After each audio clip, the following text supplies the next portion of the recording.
This is a one-speaker meeting. Please welcome our speaker tonight, Sean D. My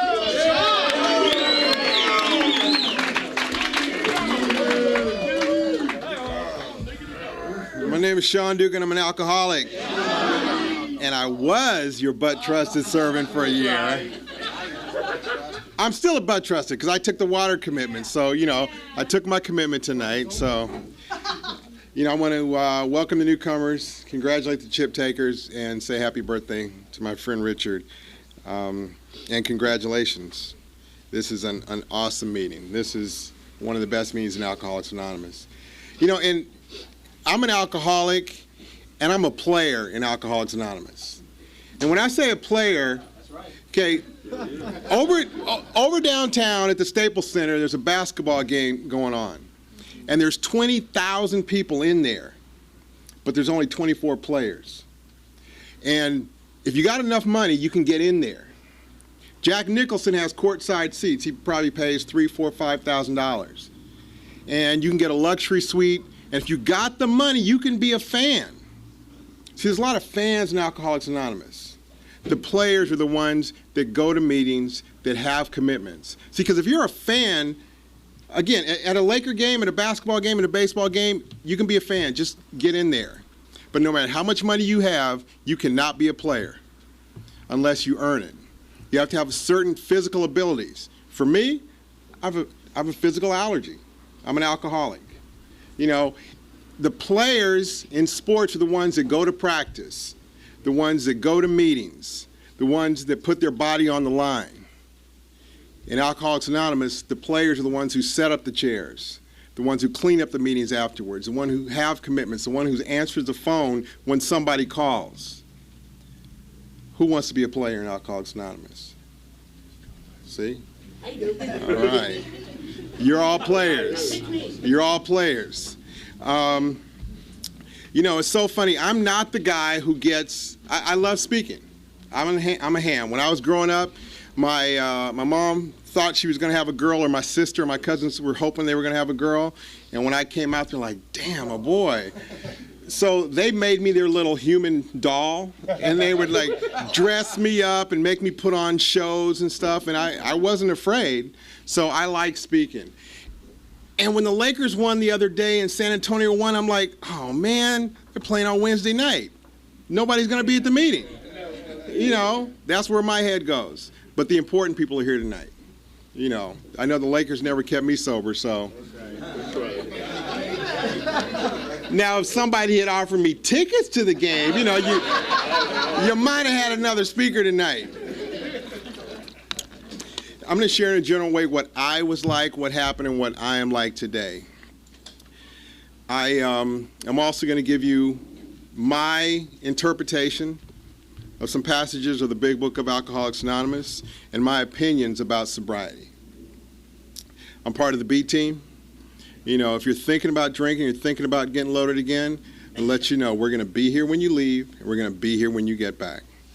Because there ain't nothing happening out there. I'm from Los Angeles. I was born here. 2 wonderful parents. My folks were married a little short of 51 years. I was given all the support, love, and encouragement that any child would need. I was told I could do or be anything that I wanted to be. If I wanted to be a doctor, you could be a doctor. If you wanted to be a dentist, you could be a dentist. If you wanted to be a lawyer, you could do that.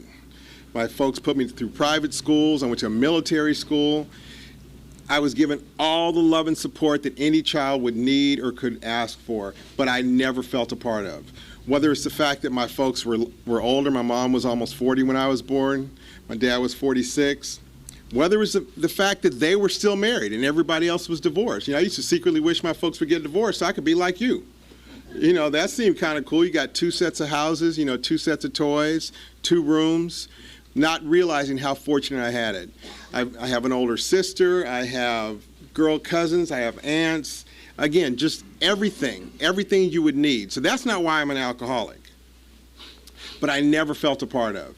And I grew up during the 60s, and I knew that people did drugs, and I was not going to do drugs. I remember when Jimi Hendrix overdosed, Janis Joplin overdosed, and it was on the news, people overdosed, and so I was like, oh, I'm never going to do drugs. And I didn't really like to drink either. My dad was not an alcoholic. He had the same bottle of cognac for probably about 3 or 4 years, and he'd have one glass occasionally, and I'd sip it, and I was like, ooh, that burns, that's nasty, Daddy, why do you like that? And on my 8th birthday, I had wine. It was the first time I was at church, and it's the first time I had communion, and I had wine for the first time, and that wine tasted good, and it felt warm. So on my 8th birthday, I made a decision that I was going to drink, and that's what I did. At all the next family functions, I would sit at the adult table and drink wine with water, so now I fit in. Oh, I understand. As Bill Wilson talked about, Bill Wilson didn't think he was going to drink. Everybody told him, don't drink, don't drink, don't drink. He believed it, and then all of a sudden he had a drink. He's like, oh, okay. Why did they tell me not to do this stuff? This is kind of cool. So he started fitting in. Alcohol became an important part of his life. And it wasn't an important part of my life at 8 years old, but again, I'd made a decision this is what I was going to do, and that was all I was going to do. I was never going to do drugs. Going through junior high and high school, whatever, if I was at a party, if there was alcohol there, I might, have a beer and nurse it or have a glass of wine, whatever, just to fit in, just to be like you. When I got out of high school, I found out my best friend had been smoking pot for a while, and he didn't seem like a drug addict. Because that's what they had told us, that if you smoke pot, you were a drug addict, and before you know it, you're going to be shooting heroin. And since he had been smoking it for a while, I said, well, maybe let me try this. So I smoked pot for the first time, and, I didn't grow horns, I didn't grow a tail. I liked the feeling. Again, the big book says alcoholics drink or use for the effect produced. And once I got the effect, I liked it.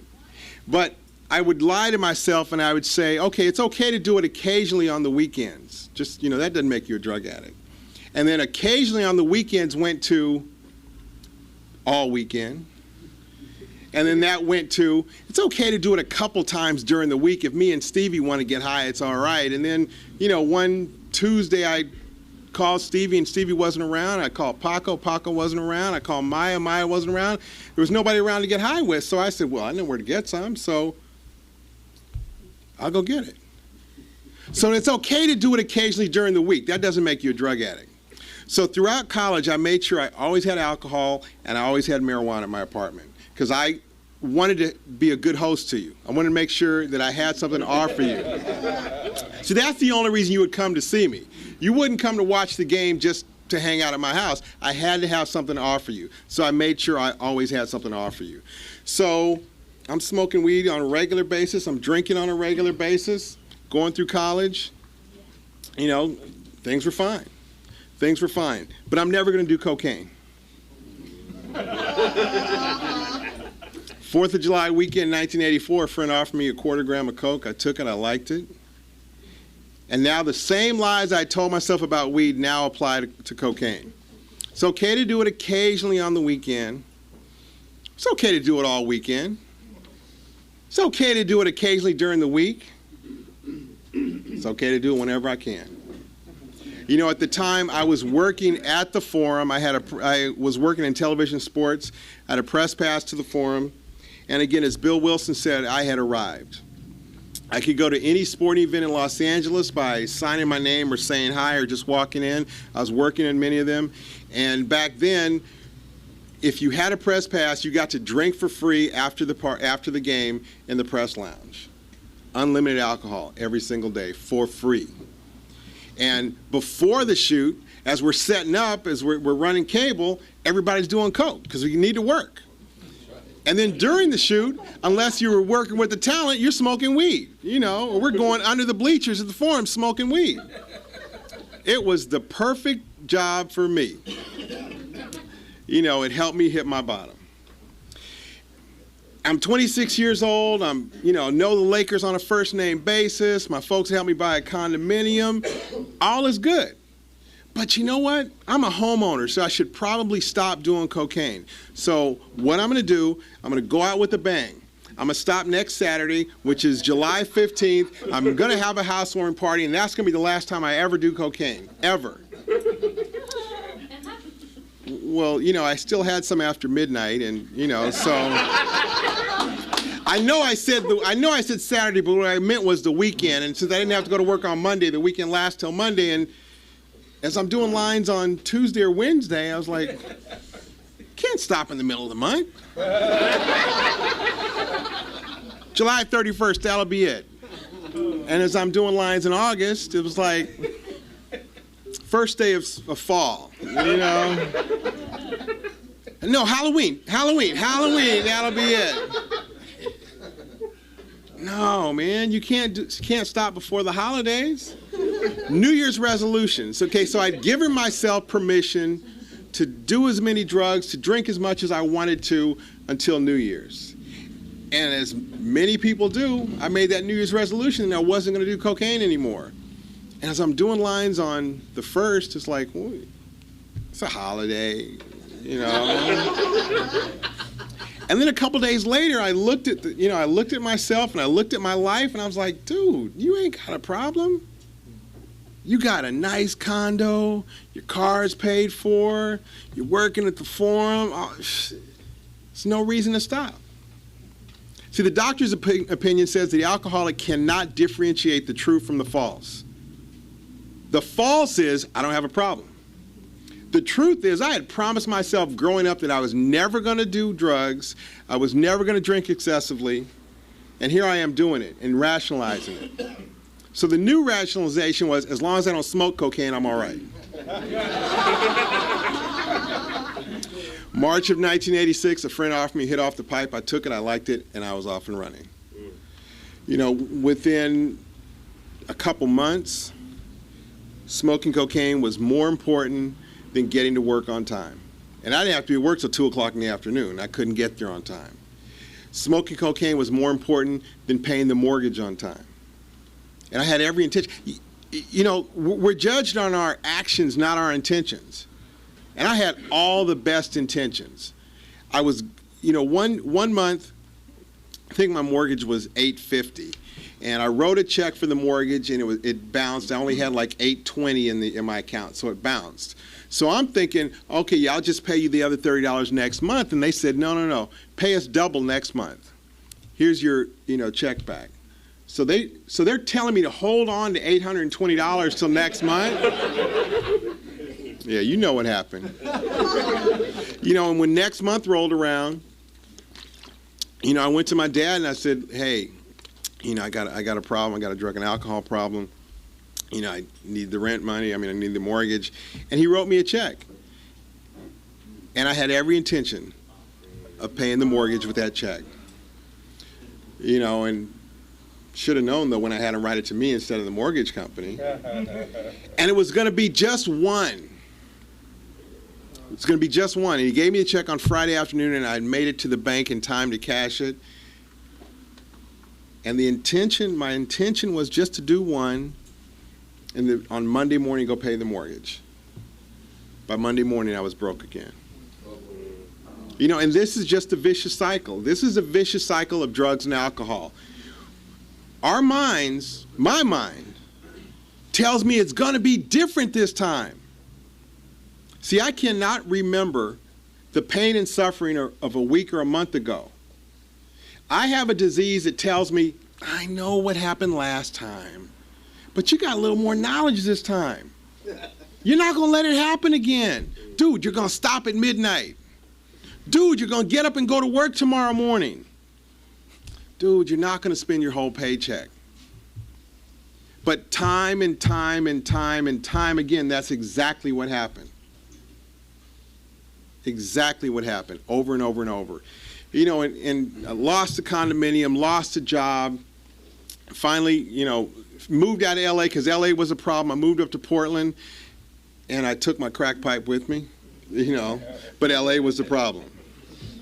Moved in with a friend up there who at the time was selling cocaine. He put me out pretty quick because I was stealing from him. And then I was like sleeping on people's couches or sleeping in my car, homeless. Now I'm college educated. I was a Boy Scout. I was an altar boy. I was a summer camp counselor. I was in Who's Who of American high school students. I went to Hong Kong for vacation when I was 14. My parents were married for 51 years. I am not a product of the system. I do not come from a dysfunctional home. But here I am sleeping in my car rather than getting some help. Came back to LA, and for the first time admitted that I had a problem, just so I could kind of get the heat off of me. And I went to my first 12-step meeting. It was a meeting of Cocaine Anonymous, and that was October of 1987. And see, the third tradition says the only requirement for membership is a desire to stop drinking. That's not necessarily true. The only requirement for membership is saying you're a member. Because there's probably somebody in this room tonight that is planning on drinking after they leave here. I used to do it. See, I've been a member of 12-step programs for 21 years. I've been sober for 17 years. We'll let anybody in. All you got to do is say. If it's a closed meeting, all you have to do is identify as an alcoholic. I don't know what's in your mind. I don't know what your real intention is, what your real goals are. But if you say you're an alcoholic, you're welcome. So I started going to meetings, and I was like, wait, I can't drink? I can't smoke weed? I don't have a problem with those things. I just want to do a little less cocaine. I want to not stay up till I hear the birds in the morning. I want to not, spend my whole paycheck. And again, the big book says countless vain attempts to prove we could drink and use like other people. Normal people don't try to prove they're normal. Normal person is taking a drink, is like, oh, I better stop, I'm starting to feel it. You're starting to feel it, that means we got to get going, be even stronger.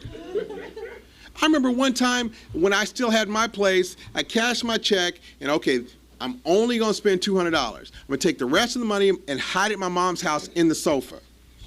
I can't get it in the sofa, right? Well, at 2 o'clock in the morning when I ran out of money, I knew where the rest of the money was. I'm calling my mom, making up some story.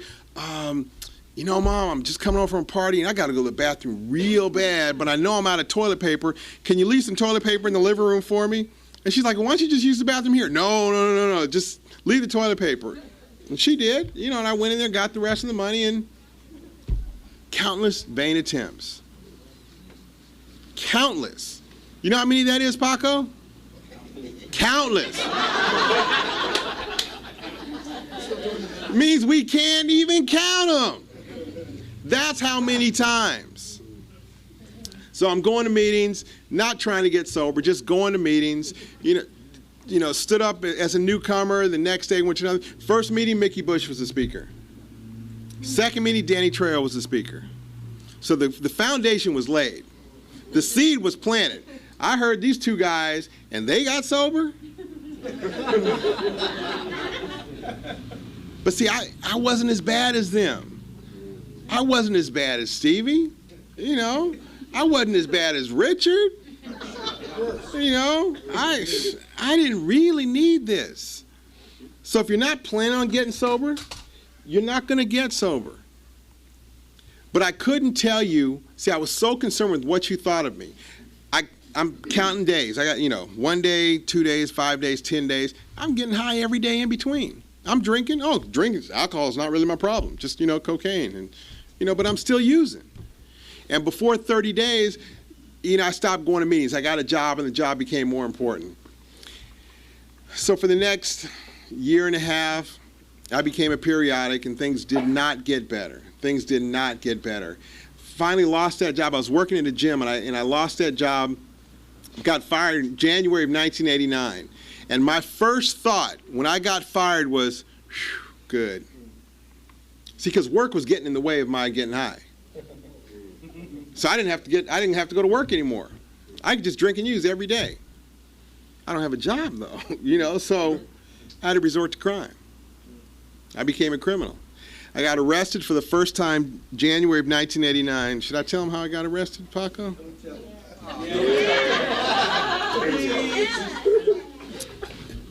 See, I'm sure I'm the only person like this. But when I smoke cocaine, I like to be naked. Well, since I was now living with my parents, I couldn't very well get high at home, so I had to be naked in the car. I was at the Culver Center right down here on Culver and Oberlin, about 2 o'clock in the morning. no pants on. And I didn't want to be next to the other cars because I didn't want anybody to think that I was trying to break into the car. So I was parked way over here. You know, so every time I light up, I'm like sending a neon sign. I go to take a hit. The police are, you know, behind me. They got their lights on, and they're like, "What are you doing? Get out of the car." I can't, officer. I don't have any pants on. You know, made up some story. Vivian's like, "Oh, no." She said, "Not the visual I needed tonight." You know, so I put my pants on, got out, and, you know, they took me to jail. And I'll tell you about the first trip to court in a minute. But I spent the weekend in jail. I spent Super Bowl weekend 1989 in jail. And when I got out Tuesday morning, what's the first thing you need? You need a hit. So I went to get a hit. And this guy's like, you know, if you take me over there, I'll hook you up, blah, blah, blah. He takes me I drive him someplace, and, you know, he wasn't going to recop. He was going to try to do some dirt. And he saw a woman. He goes, "I'm going to steal her purse, and I'll kick you down." I said, No, don't steal her purse, man. My mom got her purse stolen a few weeks ago on the bus. Don't steal her purse. He says, "I'll give you a 20-piece. I'm like, "Okay." See, and again, Bill Wilson talks about it. Bill Wilson talks about after the stock market crash of 1929, he saw people jumping to their death, and that disgusted him. How weak. They're committing suicide. And a few years later, he says, "You know what? I better bring my mattress down from the second floor to the ground floor so that I don't try to jump out of the window." That's what alcohol had done to him. Drugs and alcohol did that to me. I was disgusted at this guy saying he was going to steal this woman's purse, but as soon as he offered me something, I'm like, okay. So I was involved in a robbery. I was out of jail 3 hours, and I was back in jail again. That from that time till September, I went to jail 5 more times. Now, the first time I went to court, behind sitting in the car naked, the public defender says, "Okay, look, this is what we're going to do. We're going to plead not guilty. You're going to get drug diversion. In 2 weeks, you're going to come back. You're going to plead not guilty again. You're going to get, or they're going to continue the case. And eventually, you're going to get drug diversion. It's going to come off your record." I'm like, "Okay, cool." And I'm called before the judge, and they read the case. Mr. Dugan was found in the car naked from the waist down, masturbating to pornography with kibbles and bits, a street term for crumbs. I probably felt about this big. And I remember the public defender said, "Okay, we're going to do this 2 more times." I said, "No." You know. Next court date, I didn't show up. You know, on a routine traffic stop, I was arrested again and spent a month in jail. I spent most of the month of May 1989 in jail. Mother's Day that year, my mom got to come and visit me in county jail. What a great Mother's Day gift.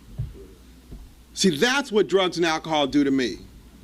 They make me lie, steal, cheat, and hurt all the people that love me, all the people that care for me, and myself. You know, today I've got some respect. Today I do the right thing most of the time. Today, if somebody did to me what I was doing to me, they would not be in my life. So, was arrested all summer long, back and forth, started going back to meetings in September of '89, and kept going to meetings and listened to the slogan of "just keep coming back." And I still wasn't being honest with you. Still wasn't being honest with me. I would take a newcomer chip, and you know, for 30 days, and then take a 30-day chip, and I'd been getting high the whole time. And I'd take a 60-day chip, and I'd had a drink the day before. I'd take a 90-day chip, and I'd smoked a joint the day before, because I was so concerned with what you thought of me. I thought that if you knew I would relapse, if you knew that I wasn't staying sober, you would think less of me. And today I understand people who don't. I don't know why certain people just don't get it. I'm just thankful and blessed that for the past 17 years and some days, when the thought of drinking or using has come into my head, I have not had to act upon it. I don't know why me and not some other person. I've seen people go to meetings and go out and get loaded. I've seen people come to meetings drunk. God bless them. God bless them all. So I'm going to meetings, and then finally I relapsed. I went to rehab for the first time in February of 1990, and I was the model patient. I went to every group and did everything, and got out of rehab, and I thought I knew something. See, self-knowledge avails me nothing. I left rehab and went right back to the dope spot to share recovery with them. And somebody offered me a drink. I was like, no thanks, I don't drink anymore. And somebody offered me a joint. I was like, no thanks, I don't smoke weed anymore. And somebody offered me a hit off the pipe. I was like, no thanks, I don't do that anymore. And a few minutes later, they offered me again. I was like, no. You know it wasn't long before I started smoking again. You know, spent 6 weeks out and went back to rehab. I had a sobriety date of April 30th. So this time, 18 years ago, I was sober. Went to the CA World Service Convention, where I'm leaving tomorrow. Richard and I are going tomorrow. And things were good. I was going to meetings, had a sponsor, doing the steps, had commitments, doing all that stuff. But in chapter 5, it says, those who do not recover, people who cannot or will not be completely honest with themselves. I had a reservation. I had a plan. My plan was that if I stayed sober for a year, I could drink and use occasionally, like normal folks. Countless vain attempts. I didn't make it to a year. At 8 months, I relapsed and was out for 26 days. What happened? I went to just tonight, just for one night. I was going to smoke 120. That was it. Just one. 26 days, I was arrested again. This time I'm in Riverside, and I spent 56 days in Riverside County Jail, and every Saturday they had to check our cells. We had to throw our towels, sheets, blankets, socks, underwears, and jumpsuits into the middle of the room and just wear a blanket into the gym while they checked our cells. Before we went into the gym, I had to expose myself to one of the guards to make sure I wasn't taking any contraband in. See, I'd been naked sitting in that car behind drugs, and now I'm naked in front of a man behind drugs. That's what drugs and alcohol do to me. While I was in jail, because I had had some sober life experience, I was able to make the decision of sobriety. I got letters, I got phone calls, people drove out to see me, people from the program, people who loved me unconditionally. As I was in my jail cell, I thought about it. I said, okay, wait a minute. I go to meetings, I work steps, I have commitments, and I get to do pretty much whatever I want to do. Or I go to get high for one day, and I wind up in jail 26 days later. Easy decision. I got mail every day. One of the most important pieces of mail I got was from a little girl named Laura. Her mom and I went to the same rehab, and Laura would come to the Monday night meeting with me, or come to the Monday night meeting and sit next to me. She would color and whatever. And when she realized I had relapsed, I wasn't at the meetings anymore, she asked her mom, what happened to Sean? And she says, Sean's in a lot of trouble. He's in jail. And Laura said, how can we help him? And she says, all we can really do is pray for him. So on Valentine's Day, 1991, Laura sent me a Valentine's card. It says, Sean, I love you. I'm going to pray for you. Unconditional love. She didn't care what kind of car I drove. She didn't care how much money I had. She just wanted me to be happy. Happy, joyous, and free. And that showed me that the program was the life that I needed. So when I got out of jail, I went back to meetings. I met Paco. Paco and I were in the same recovery house. And I was doing the damn thing. Going to meetings, sponsor, commitments, but I no longer had that reservation. I was now honest with myself that I'm an alcoholic, that I'm a drug addict, that if I pick up one, it's going to end badly. And if you're in the room, I'm telling you, if you're thinking about drinking and using, this is going to end badly for you. This is going to end badly for you. And my life got great. You know, I got another job, you know, got promotions, cars, this, girlfriend, breakup, new girlfriend, this, everything, life on life's terms. And the obsession had been removed. And there was never a thought of getting high or drinking. This was my choice. Between 9 and 10 years sober, I had a real important job, and I was working a lot, and my meetings were way down. I was going to maybe 2 meetings a month. But I wasn't thinking about drinking or using. But see, if you don't go to meetings, if you're not working the program, your mind is still working. Your mind is still telling you the same things that it told you way back then. Your mind is still saying, you're not good enough, you're not pretty enough, you're not handsome enough, you're not tall enough, don't have enough money. Fuck those people. And I lost my job, and I broke up with my girlfriend, and I was miserable on a daily basis. And I got into a workshop, and I found myself,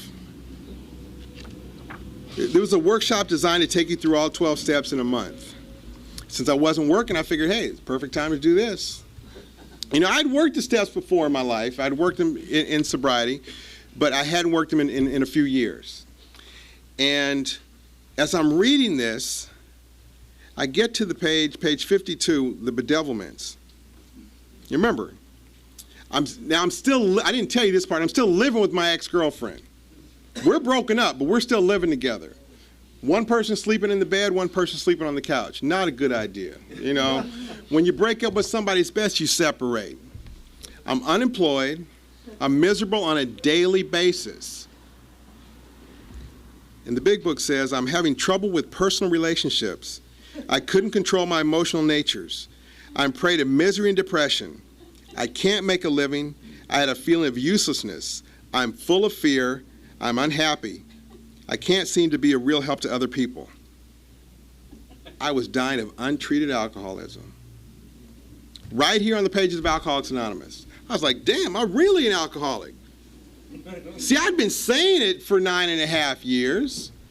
I would tell you that. I knew I wasn't going to drink or use again, but I really didn't realize that I was an alcoholic, that I suffered from the disease of alcoholism. So I did a 4-step, and I'm finished working the steps. And the day of the 4-step, we were supposed to get together for 12 hours and do the 4-step. And I said, you know, I don't have a 12-hour 4-step. I'm almost 10 years sober, man. I don't have a 12-hour 4-step. And he says, just set aside 12 hours to do the 4-step. I said, dude, I might have 3 resentments. Those 3 resentments turned into 23. And if I'd stayed longer at the 4-step workshop, my life would have been different.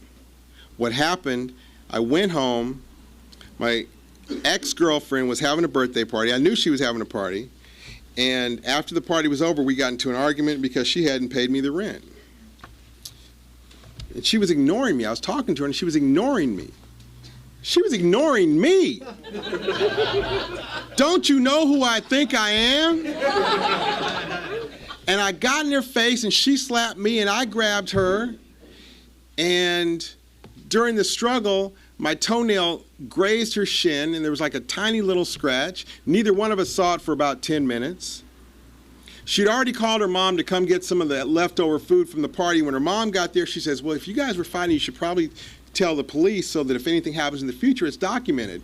Well, instead of going to the police station the next day, she called 911.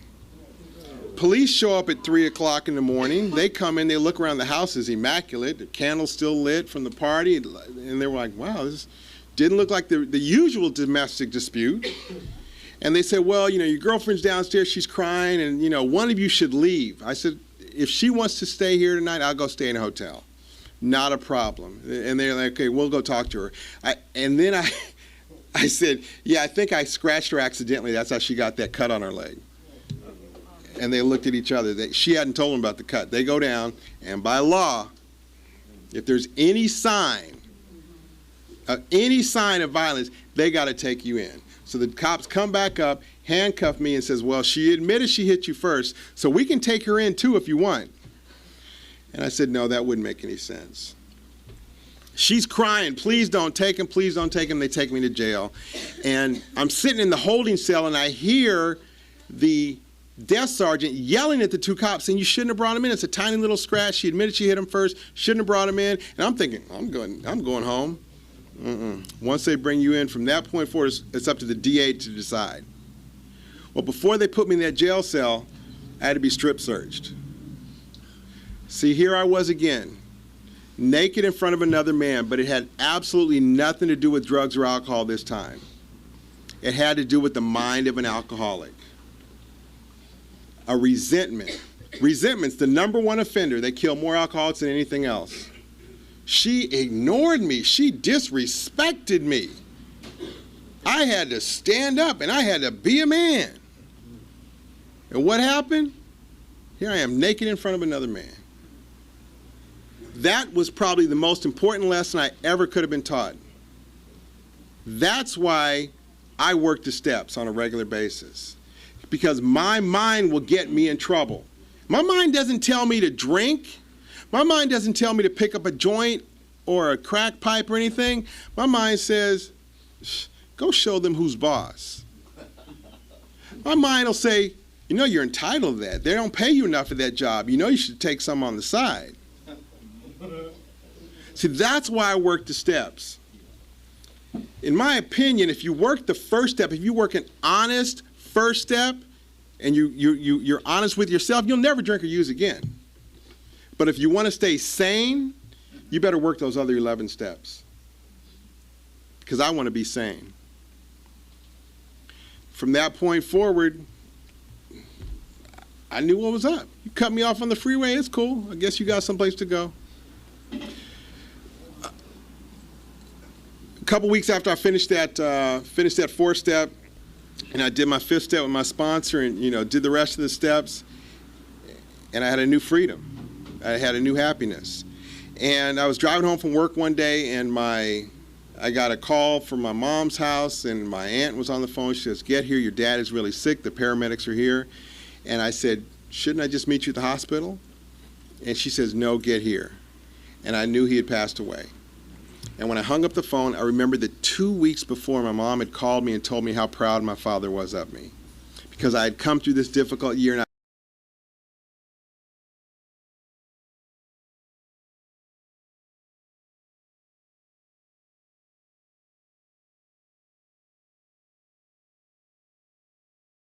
prior to that, like I said, when I was depressed, not working, living with the ex, the thought of getting high or drinking started to sound good.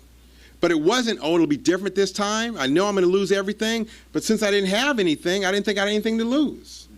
But I'm glad I was able to walk through that. And if you're going through something right now, and if the thought of drugs and alcohol sounds appealing, I promise you, if you walk through it, you'll come out the other side and like, wow, that wasn't so bad after all. So I got to my mom's house, and yes, my father was there, and I called the coroner and started making arrangements, and my mom looked up and she says, you're a man. Like, I'm 40, yeah, man.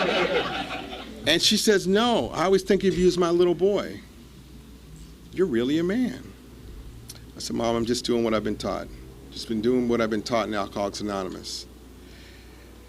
I live with my mom now, and it's the funniest thing. When I try to leave the house, I try to get away without her, seeing me, because she wants to run to the door and open the door for me and hug me and kiss me goodbye. And I'm like, Mom, you're in bed. She'll get up out of the bed to go open the door for me.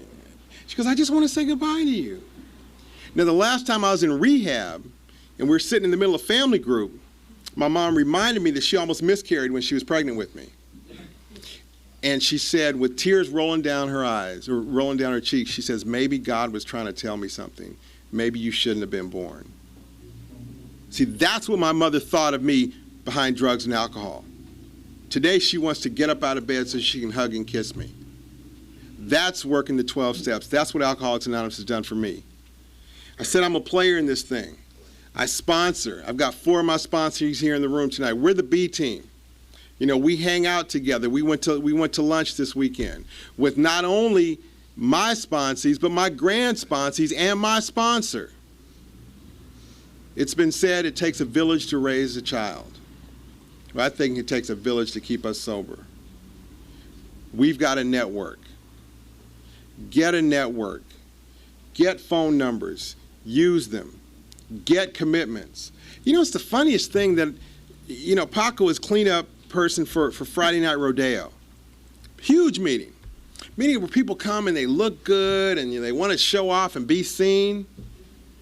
But when Paco's doing his cleanup report and he's asking for people to help mop or help put away chairs, you know, people are turning away. Why would you not have a commitment to Alcoholics Anonymous?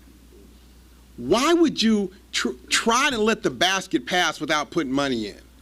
If you got money for cigarettes, if you got a job, why would you not look at that flyer up there and say, wow, people were putting $1 in 50 years ago. Maybe I should put 2 or 3 in now. Why, when we get sober, do we try to get cheap and do as little as possible for the fellowship that saved our lives? You know, you're floating, you're out in the ocean, you're out in a life raft, and a boat comes by and picks you up, and you're like, oh my gosh, thank you so much for saving my life. Thank you, thank you, thank you.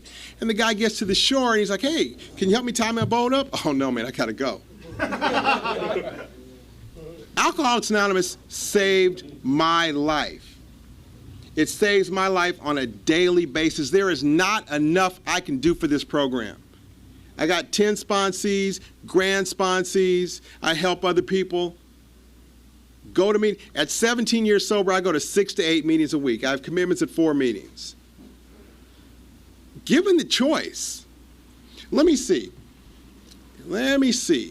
Between driving to a meeting, being in the meeting, driving home from a meeting, taking a couple calls throughout the day.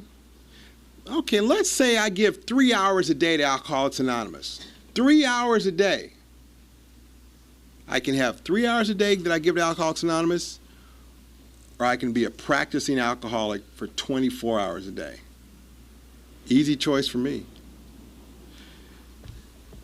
You know, there's one of the myths that is heard from the podium, or people say, you know, oh, you got to have a year to sponsor somebody. Oh, it takes a long time to do the 4-step.